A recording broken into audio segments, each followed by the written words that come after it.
Jasi të shpëtoni një herë mirë nga dhëmbët e verdhë, ja receta.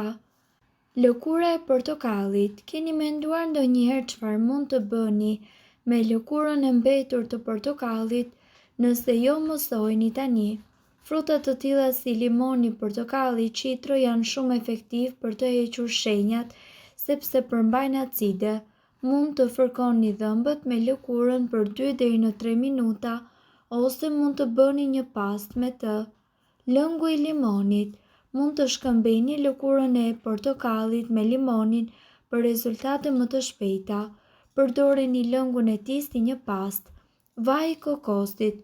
Ky lloj vaji përthith pa pastërti që ndodhen në gojën tuaj dhe ka të njëjtin efekt si antibakterial. Sodë buke dhe krip. Kjo është mënyra më e dëgjuar sepse soda ka një efekt antibakterial dhe gjithashtu ndihmon në zbardhimin e dhëmbëve.